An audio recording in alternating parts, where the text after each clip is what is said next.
E hoje nós vamos falar sobre a provisão. Provisão. Então, antes de você abrir a sua Bíblia, deixa eu fazer mais uma introdução aqui ainda. O que é provisão? Olha o dicionário que diz provisão. Ação de prover, de abastecer com o necessário abastecimento. Produtos alimentícios necessários ao sustento de uma pessoa, enfim. O que é provisão, irmãos? É aquilo que nós carecemos. Roupas, dinheiro, saúde. Não estamos falando de supérfluo, do necessário, o básico. Pagar uma conta de luz, uma conta de água, ter um alimento, é isso que é a provisão. E nós cremos que a Bíblia fala de provisão. E hoje nós vamos ver isso na história de Moisés. A provisão de Deus. Olha, tem alguns textos na Bíblia que eu me lembro, especialmente de Jesus. Olha um texto que eu acho fabuloso. É quando uma pessoa vai cobrar, o discípulo de Jesus vai cobrar um pagamento de um tributo. Todo ano, na festa da Páscoa, cada israelita tinha que pagar 2 denários. Tinha que pagar. 1 denário dava para comprar uma ovelha, tinha que comprar 2 ovelhas. 2 denários. E aí, Pedro fala para Jesus: Jesus, estão cobrando a gente. Está lá na Bíblia isso, lá em Mateus 17, não precisa abrir. E Jesus fala assim: Pedro, você vai lá no rio, você vai fazer uma pescaria, e você vai pescar um peixe. Está na Bíblia isso, gente. E você vai abrir a boca do peixe e você vai encontrar uma moeda. Um estáter. O estáter valia 4 denários. Você vai encontrar, Pedro, um estáter. Você vai pagar por mim e por ti. Ah, gente, que coisa maravilhosa isso. Eu até tenho uma outra imagem aqui que eu acho engraçada, né? Que é até falando sobre Judas, né? Como se Pedro falasse para Jesus: Jesus, o Judas não sai de lá, desde que eu pesquei aquele peixe com uma moeda dentro, né? Você sabe que Judas é conhecido como aquela pessoa que é avarenta, né? Vendeu Jesus por moedas de prata. Então, que milagre maravilhoso. Olha, eu não tenho dinheiro, vai lá e pesca na boca do peixe, vai ter uma moeda lá. Gente, isso aí é fenomenal, é provisão financeira. Outro texto que me encanta é a multiplicação dos pães e peixes. Quando eles estão, multidões seguindo Jesus, e Filipe fala assim para Jesus: Senhor, como a gente vai alimentar essas pessoas? E ele fala uma coisa interessante, Filipe. Fala: Senhor, nem com 200 denários a gente conseguiria alimentar tamanha multidão. Gente, sabe o que era um denário? O denário era um dia de trabalho, 50 reais. 50 reais vezes 200. É um bom dinheiro. 10 mil reais. Gente, Senhor, nem se a gente tivesse 10 mil reais aqui, a gente não conseguiria dar comida para todo esse povo, Senhor. Aí tem outro discípulo, André. André fala assim: ó, Senhor, tem um menino aí que tem 5 pães e 2 peixes.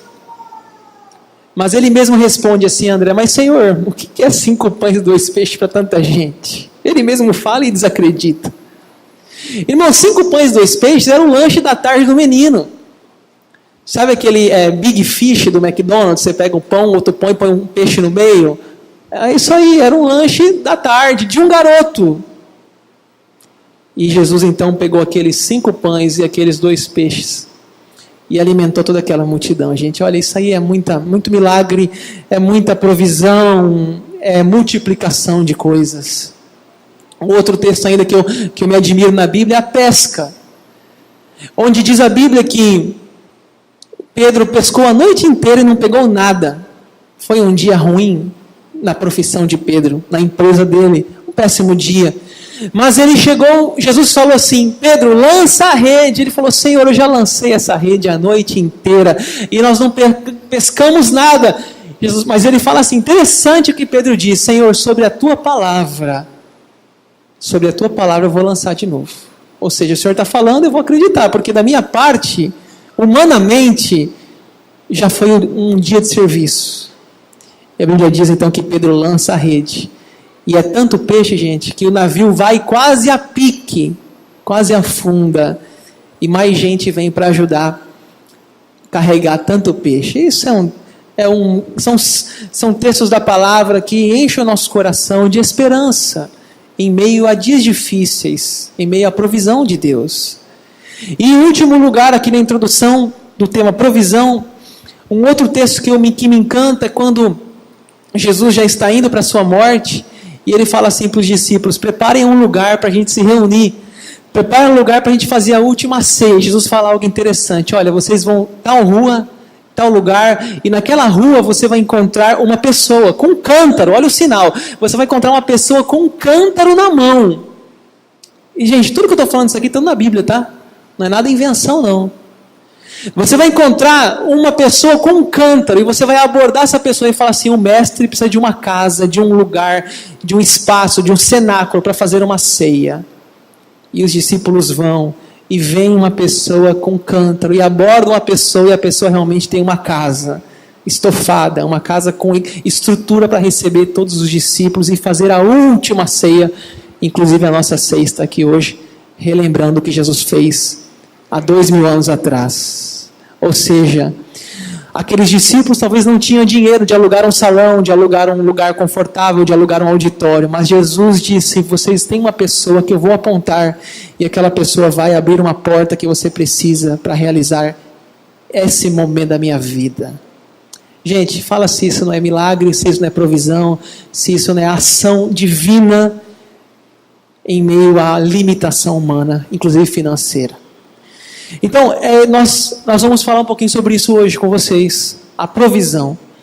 Talvez você que está passando por dificuldade na vida, limitação, e diz: Senhor, eu preciso de Ti, Senhor. Talvez, quem saiba, essa palavra vai aquecer o seu coração. Vamos pegar a Bíblia então, lá no livro de Êxodo, capítulo 15, eu queria que você agora acompanhasse na Bíblia, e a gente conferisse se eu estou falando está baseado na Bíblia ou nos meus próprios pensamentos.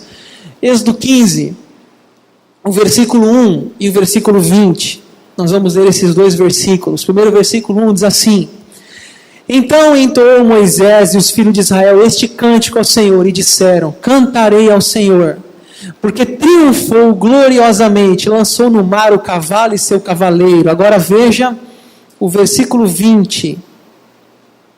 A profetisa Miriam, irmã de Arão, tomou um tamborim, e todas as mulheres saíram atrás dela com tamborins e com danças. Então vamos lembrar onde a gente está? Vamos lembrar onde nós paramos semana passada? O povo atravessou o Mar Vermelho, não é? Depois que atravessaram, os carros de Faraó vieram atrás. Nós estamos lá no Êxodo, capítulo anterior. E os carros de Faraó vieram atrás, mas Deus fechou as águas e engoliu os cavalos e os carros de Faraó. E aqueles hebreus não mataram ninguém, porque o mandamento disse assim: não matarás. Eles não mataram. Por isso que nós, irmãos, aprendemos semana passada que nós não devemos fazer justiça com as nossas próprias mãos. A Deus pertence a vingança, diz a palavra. Se teu inimigo te pedir de beber, dá-lhe de beber, dá-lhe um copo. Se tiver com fome, dá-lhe de comer. Então nós aprendemos semana passada que a gente não deve pagar o mal com o mal. Não devemos matar ninguém, nem maltratar ninguém que nos fez algo mal. Então o Mar Vermelho se fechou, um grande milagre. Eles estão livres, são e salvos. E sabe o que eles fazem? Eles cantam. O que você faz depois de receber uma bênção? O que você faz depois de receber um livramento? Eles cantam, gente. Diz a Bíblia que Moisés, no verso 1, entoou um cântico, e todo o capítulo 15, do verso 1 até o 21, vai estar o cântico de Moisés, o cântico de Miriam. Então, depois você pode ler esse capítulo em casa, e quem sabe adorar a Deus. Mas você pode cantar não só com o cântico de Moisés, você pode cantar como cantamos aqui agora, no seu carro, com músicas evangélicas. Você pode colocar canções. Olha, gente, como que as letras estão tão poluídas hoje, como que as letras estão tão... tem uma palavra que fala pornofonia, pornofonia, muita pornografia, muita letra sensual, umas letras indecentes. Ei, crente, ô cristão, ponha louvores no seu carro, ponha louvores na sua casa. Observe o que aquela letra está dizendo. Tem criança aqui na igreja que entra no carro e fala assim: pai, essa música não é de Deus, pai. Eu já ouvi esse testemunho aqui na igreja. A criança diz: pai, isso não é de Deus. Então, pais, mães, jovens, adolescentes que estão aí no mundo da música, louvem a Deus, exaltem, glorifiquem ao Senhor, procurem selecionar o que vocês escutam, que as coisas hoje estão muito, muito, muito difíceis, dias difíceis. Avançando, 40 anos no deserto. Deixa eu mostrar para vocês aqui um texto. Vamos ler juntos aqui no Data Show, para você não sair de Êxodo. Vamos ler lá? Recordar-te-ás de todo o caminho pelo qual o Senhor teu Deus te guiou no deserto, estes 40 anos, para te humilhar, para te provar, para saber o que estava no teu coração, se guardarias ou não os seus mandamentos. Deixa eu falar uma coisa para você. Você sabia que aquela viagem do Egito até a terra prometida de Canaã, ela poderia ser feita em poucas semanas? Você já sabia disso? Que a saída do povo do Egito, passando pelo Mar Vermelho e chegando à terra de Canaã, a terra prometida, ela era uma viagem que poderia durar poucas semanas. E você sabia que essa viagem durou 40 anos? Olha o meu slide anterior aqui, ó. 40 anos uma viagem durou. Agora, por que ela durou 40 anos? Está lá a resposta no próprio versículo. Para te humilhar, para te provar. Por quê? Irmãos, escute bem o que eu vou dizer aqui. Há uma diferença entre provação e tentação. Alguém já resumiu assim: provação vem de cima, tentação vem de baixo. Provação vem de Deus, tentação vem do diabo. A gente tem que discernir o que é provação e o que é tentação. Tem um texto na Bíblia que fala assim: não ignoramos os desígnios do diabo. Nós sabemos que ele existe. Sabemos que o diabo está como um leão, solto. E nós temos que ter o entendimento de Efésios 6. Mas você sabia também que existe provação? Você sabia que existe quando Deus nos prova para nos fazer uma pessoa melhor, para nos fazer uma pessoa mais preparada, mais cheia de fé? Existem lutas na vida que ou são tentações ou são provações. Quando eu falo de provação, eu lembro muito de um texto de Rubem Alves, quando Rubem Alves fala da pipoca e do piruá. Você que gosta de pipoca, lá em casa a turma é apaixonada por pipoca, menos eu. A Bel e o Samuel, se deixar, todo dia come pipoca. Samuel é viciado em pipoca. Eu não sou chegado em pipoca. E é interessante essa história que a pipoca nos ensina. Você já, sem querer, comeu aquele milho piruá que não estoura? Você estava tão gostoso aquela pipoca olhando para o filme e de repente você mordeu um piruá, quase quebrou seu dente? Por quê? O que é o piruá? Piruá é aquela pipoca que não estourou.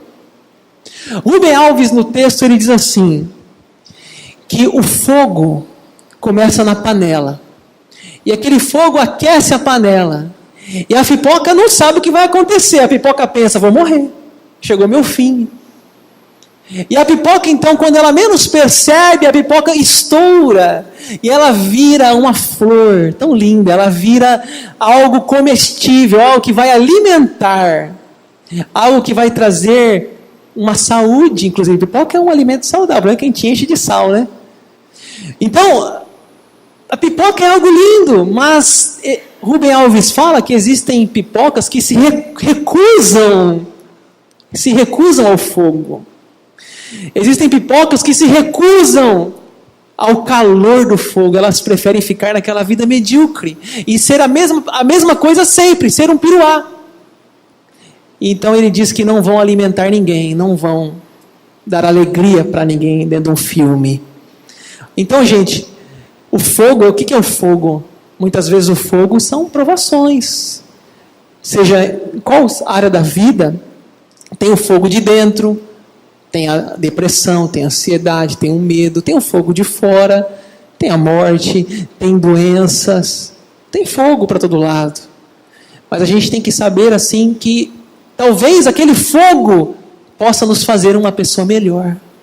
Que aquele fogo pode ser, não estou dizendo que é, tá pessoal? Cada um, a Bíblia fala de um dos dons de Paulo, que Paulo fala lá em Coríntios, um dos dons é o discernimento. Nós temos que discernir se é uma provação ou se é uma tentação. E se for uma provação de Deus em nossa vida, que a gente esteja pronto, assim como a pipoca, deixar-nos ser melhores, depois de passados pela peneira do fogo. Isso é provação. E assim o povo está. O povo está sendo provado, tá? Não é o diabo não, é Deus que está provando aquelas pessoas. Vamos ver lá a primeira área que eles são provados, a área da sede. Veja o versículo, capítulo 15. Veja o versículo 22 da sua Bíblia e o 23, por favor. Fez Moisés partir a Israel do Mar Vermelho, e saíram para o deserto de Sur, caminharam 3 dias no deserto e não acharam água. Afinal chegaram aonde chegaram? Mara. Todavia não puderam beber as águas de Mara, porque eram amargas, por isso chamaram Mara. Pessoal, imaginem a cena. Olha, tem que imaginar a cena, é uma história. Saindo do Egito, né? Saindo, as pessoas davam joias, davam coisas, davam ovelhas. Vão logo, saiam daqui, a gente não aguenta mais vocês aqui. Chega de praga. Davam coisas para eles, a Bíblia que davam. Aí eles saem, aquele mar vermelho se abre, e parece que vai continuar assim, né? Muitos milagres, muitas coisas. Parece que o trem da glória rumo a Canaã está de vento e polpa. Mas de repente eles têm uma freada. Eles chegam no lugar que tem água, só que a água é amarga. A água não é potável. A água não é boa para se beber. E a Bíblia fala, irmãos, que eram 600 mil homens. Vamos pensar aí, 600 mil homens. Vamos colocar mais um o casal, já vai para 1.200.000. Se tivessem 2 filhos, no mínimo, naquela época o povo tinha muito filho, né? 2.400 pessoas. É gente demais para tomar água. Com sede. Eles passam pela primeira provação aqui, a da sede. Você já viu uma pessoa com sede? Fica nervosa. Parece que ela sai do eixo. Imagina aquelas pessoas com sede. Sabe o que eles vão fazer? Eles vão murmurar. Veja na sua Bíblia aí o verso 24 e o verso 25. O povo murmurou contra Moisés, dizendo: que havemos de beber? Então Moisés clamou ao Senhor, lançou a Moisés nas águas, o Senhor lhe mostrou uma árvore, lançou a Moisés nas águas, e as águas tornaram doces. Deu-lhe os estatutos e uma ordenação, e ali fez o que, irmãos? O que? Provou. Mais uma vez a palavra provou. O que Deus provou? Deus mostrou para eles que Ele não ia abandoná-los, que Deus ia dar condições, que Deus ia dar água. Deus mostrou uma árvore, e Moisés jogou aquela árvore na água, e um milagre aconteceu, que a água ficou doce. São milagres da experiência do deserto. Agora deixa eu falar uma coisa para você. Sabe o que é murmuração no dicionário? Não sei se você teve essa curiosidade.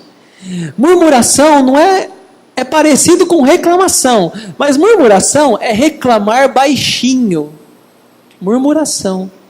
Sabe que é aquela reclamação assim que você não quer falar para ninguém, mas você fica falando consigo mesmo? Você já percebeu isso? Gente murmurando. Aí a esposa fala: o que você está falando aí? Nada, né? Vai estar murmurando, baixinho, né? Murmuração. Será que a gente murmura muito, né? Murmura no trânsito, murmura: a comida está demorando para ficar pronta, a comida, estou com fome, não sei o que esqueceram de comprar o pão no café da manhã. A gente murmura, gente. Mas que calor que está hoje, que frio, que não para de chover em Rondonópolis, parou de chover, não chove mais. É sempre murmuração, reclamação. O ser humano é craque nessa área. E não é só nós, né? Desde a época de Moisés. E uma coisa que me chama a atenção aqui, irmãos, é uma palavra chamada nostalgia. Veja o capítulo 16, o versículo 2 e 3. Veja na sua Bíblia aí. Toda a congregação do filho de Israel murmurou contra Moisés e Arão no deserto. Disseram-lhe os filhos de Israel: quem nos dera tivéssemos morrido pela mão do Senhor na terra do Egito, quando estávamos sentados junto às panelas de carne, comíamos pão a fartar, pois nos trouxeste esse deserto para matar de fome toda essa multidão. Sabe o que é nostalgia? Nostalgia, irmãos, é ter saudade do passado. A Bíblia diz que as pessoas reclamavam: ai, que saudade, olha a palavra aqui, que saudade do Egito, quando estávamos sentados junto às panelas de carne. Ai, que saudade dos alhos, das cebolas, dos tomates, do pimentão do Egito. Mas, gente, saudade do quê, gente? Eles eram escravos. Sabe o que é nostalgia? É quando você fala assim: o meu passado é melhor do que o meu presente. Ai, que saudade quando eu tinha 15 anos. Ai, que saudade quando eu morava em outra cidade. Isso é nostalgia. Isso está relacionado muitas vezes com reclamação. Aí sabe o que vai acontecer com a gente? Daqui a 10 anos, a gente vai falar assim: ai, que saudade de 2018. Que saudade da IPI naquela época. É assim. Parece que a gente nunca está satisfeito. A gente fala assim: não, eu vou fazer uma faculdade, aí você faz. Não, agora eu vou fazer um mestrado. Aí, não, agora eu vou fazer um doutorado. Não, agora eu vou fazer um... A gente nunca para. A gente parece que nunca chega. Parece que a gente nunca tem um coração contente. Contentamento. Contentamento é o antídoto da reclamação. Então é interessante que o povo, eles estavam aqui com sentimento de nostalgia. Ai, que saudade do Egito. Ah, gente, pelo amor de Deus, quem tem saudade do Egito? Vou ser sincero. Vamos avançando. Segunda aprovação foi a fome. A sede, fome. Êxodo capítulo 16, versículo 3. Disseram-lhe os filhos de Israel: quem nos dera tivéssemos morrido pela mão do Senhor na terra do Egito, quando estávamos sentados junto às panelas de carne, olha lá, ó, e comíamos pão a fartar. Então eles estão com fome. Além da nostalgia, eles estão com fome. Eles falam assim: trouxe-nos ao deserto para matar-nos de fome. É o final do verso 3. Para matar-nos de fome. Irmãos, olha, fome, sede, você acha que Deus ia levá-los até lá e abandoná-los? Você acha que realmente Deus tiraria-os do Egito, abriria um mar vermelho, colocaria a água amarga sendo doce, teria tanta coisa, agora os deixasse morrer de fome? Eu acho que não, gente. E o que Deus vai fazer? Deus vai fazer aqui algo que ficou marcado na história do povo do Egito, do povo de Israel, que é chamado de maná. Deixa eu ver se eu... Maná. Eu quero que você veja na sua Bíblia agora o versículo 4 e o versículo 31 de Êxodo 16. Olha lá. Então disseram a Moisés: eis que vos farei chover do céu pão, e o povo sairá e colherá diariamente a porção para cada dia, para que eu ponha à prova se anda na minha lei ou não. Agora olha o versículo 31. Deu-lhe a casa de Israel o nome de maná.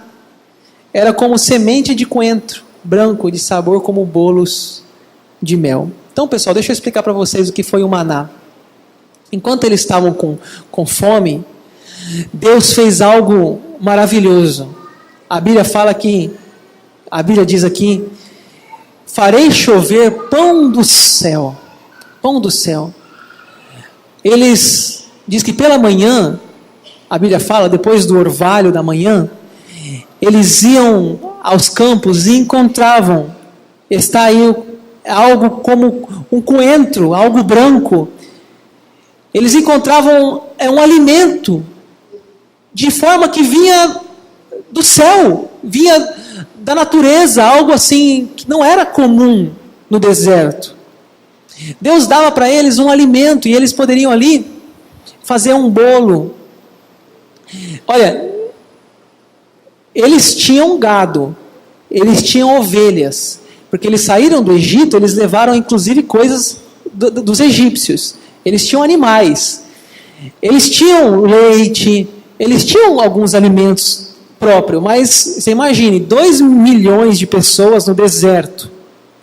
Aquilo ali vai se esgotando. Ah, vamos matar hoje aqui uma ovelha. Tá, não vai ter mais. Então, enfim, Deus providencia algo diário. E a Bíblia fala, irmãos, que pelos 40 anos que eles estiveram no deserto, por 40 anos eles tiveram essa comida, chamada maná. Todo dia eles recebiam do céu, da natureza, de Deus, de um milagre extraordinário, não sabemos explicar isso, um alimento. E assim eles poderiam fazer uma comida, fazer um bolo, fazer alguma coisa. Agora, você sabia que além do maná, que eles também comiam carne? Olha o versículo 11 a 13, talvez você não vai gostar muito dessa carne aqui não, mas... o Senhor disse a Moisés: tenho ouvido as murmurações dos filhos de Israel, dize-lhes ao crepúsculo da tarde, comereis carne, pela manhã vos fartareis de pão, e sabereis que eu sou o Senhor vosso Deus. À tarde subiram codornizes e cobriram o arraial, pela manhã jazia o orvalho ao redor do arraial. Sabe o que eles comiam? Carne de codorna. Quem aqui quer comer carne de codorna? Tem alguém que gosta aí de carne de codorna? Quem gosta? Gosta mesmo? Olha, tem uma turma que gosta aí de carne de codorna, não é? Então, eles comiam. Olha, gente, que coisa linda. Está vendo a foto ali? A turma ficou pegando as codornas. A Bíblia fala que um vento levava as codornas para o arraial. E eles comiam. E assim, como eu não sou muito chegado nessas coisas meio exóticas assim, né? Eu só como mesmo carne de boi mesmo, só, né? E frango e peixe. Então, eu fui pesquisar um pouquinho sobre a codorna, né? Eu fui pesquisar. Aí está ali a coitadinha que vai ser comida, né? E eu inclusive sabia que tem até pratos chiques de codorna, né? É chique, você vai num restaurante e me dá uma codorna, R$150, né? Então é uma coisa assim que não é tão, eu estava pesquisando na internet, não é tão incomum não, é comum em restaurantes. O tempero, viu, Catalina? O tempero é só alho, sal, né? Já fez carne de codorna, Catalina? Não? Catalina cozinheira, Catalina, né?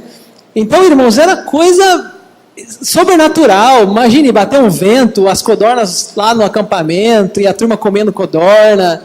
Enfim, a provisão de Deus, né, sobre aquele povo. Sabe o que é interessante do maná, pessoal? É que eles tinham que comer cada dia só. Deixa eu mostrar para vocês aqui, o versículo 19. É interessante essa questão quando a gente fala de maná.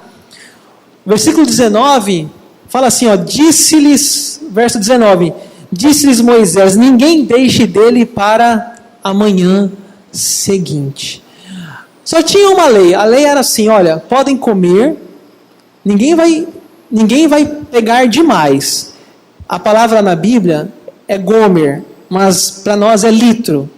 Então, 2 litros de gomer por pessoa. Essa é a ordem que está aqui. Depois você pode ler todo o capítulo, você vai entender. 2 litros por pessoa. A família tem 7 pessoas, 2 vezes 7, 14 litros de maná. E assim por diante, a Bíblia fala que não era para eles pegar para estragar. Era para pegar o necessário. Porque no outro dia ia ter mais, né? Mas você sabe como é o ser humano. Para variar, não obedeceram, não deram ouvidos. Veja na sua Bíblia aí o verso 20. Eles, porém, não deram ouvidos a Moisés, e alguns deixaram do maná para a manhã seguinte. O que aconteceu? Deu bichos e cheirava mal. E Moisés se indignou contra eles, né? Tem um verso aqui também interessante. O verso 27, veja na sua Bíblia, aí não está na tela. O verso 27 tem uma lição aqui para nós também interessante. O verso 27 fala assim: ao 7º dia, saíram alguns do povo para colher, porém não acharam. Deixa eu explicar o que é isso. Vocês sabem que o povo judeu, eles tinham uma lei, né, que era guardar o sábado. Então, eles podiam recolher segunda, terça, quarta, quinta, sexta. Mas a Bíblia diz que na sexta-feira eles tinham que recolher dobrado, ou seja, 4 litros por pessoa. E sábado não podia recolher. E é interessante, né, que aí não estragava, 2 dias sem estragar. Olha como que toda uma coisa fora do comum. Então, mas teimosos, né? Olha como que são teimosos, né? Pensaram assim, não, eu vou sair para catar no sábado, né? Foram lá e não encontraram nada. Ou seja, mais uma vez, teimosia, reclamação, murmuração, são características do ser humano, não é mesmo? Não deram ouvidos. Não deram ouvidos. Eu quero encerrar essa mensagem trazendo para nós quatro reflexões, 4 lições práticas. Vamos ler a primeira? Deus deixou o maná como uma memória. Você pode ver aí na sua Bíblia o verso 33 e 34, é o último versículo da noite. O verso 33 e 34 do capítulo 16, tá? Diz assim, verso 33, diz também Moisés a Arão, toma um vaso, mete nele um gomer cheio de maná, e coloca diante do Senhor para guardar-se as vossas gerações. Como o Senhor ordenara a Moisés, assim Arão colocou diante do testemunho para o guardar. Vocês lembram mais à frente, vai ter algo na Bíblia chamado da Arca da Aliança. Quem talvez está mais tempo na fé, na leitura da palavra, deve ter lembrado dessa história. Quando lá no tabernáculo, eles tinham uma Arca da Aliança. Lá na Arca da Aliança ficava 3 coisas. A primeira era uma vara de Arão, que ele fez aqueles milagres. A segunda era uma cópia dos 10 mandamentos, ou os próprios 10 mandamentos. E a terceira era um pedaço de maná. Interessante. Eles falaram assim, vamos guardar em memória, para que a gente nunca se esqueça do que Deus fez por nós no deserto. Interessante. Deus deixou o maná como uma memória. O que serve para nós isso, gente? Você acha que aquele Deus do passado, que fez tantos milagres, também não pode fazer hoje?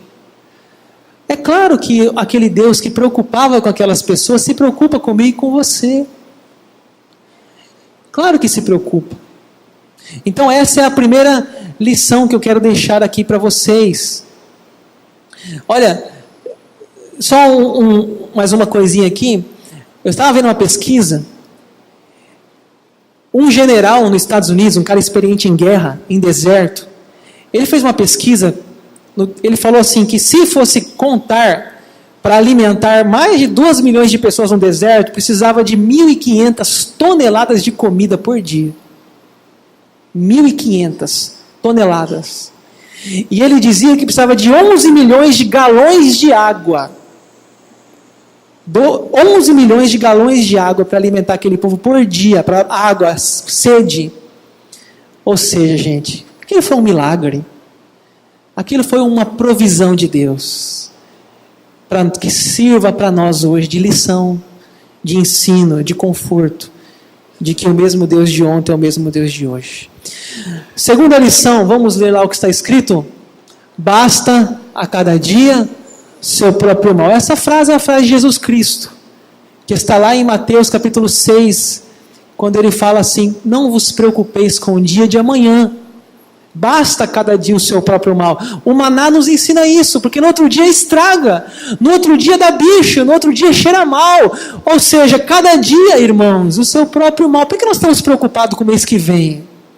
Por que nós estamos preocupados com a semana que vem, sendo que hoje nós tomamos café, hoje nós almoçamos, nós jantamos, por que estamos preocupados com amanhã? É uma lição do texto para nós também. A terceira lição da noite, vamos falar lá? Lembre-se dos grandes feitos de Deus. A água vira doce, o pão do céu. Irmãos, as que eu falei no começo da pregação, multiplicação de pães, moeda na boca do peixe, são tantos milagres, a pesca maravilhosa, o cenáculo, a casa preparada para Jesus e seus discípulos. Irmãos, vamos lembrar do que a Bíblia nos fala, dos grandes feitos de Deus. colocar a mente nessas coisas. E em último lugar, vamos ler lá o que está escrito? Se o slide passar, aí. Vamos lá? Escolha cantar ao invés de murmurar. Vamos cantar. Vamos agradecer mais. Vamos louvar mais. Né? Vamos cultivar um coração mais agradecido. Amém? Semana que vem nós vamos falar sobre os conselhos. É Dia das Mães, né? Como é bom ter um bom conselho. E Moisés teve uma pessoa na vida dele tão importante, foi Jetro, seu sogro. Deu um conselho para ele tão lindo. E como é bom a gente ouvir conselhos. Semana que vem, se você puder estar conosco,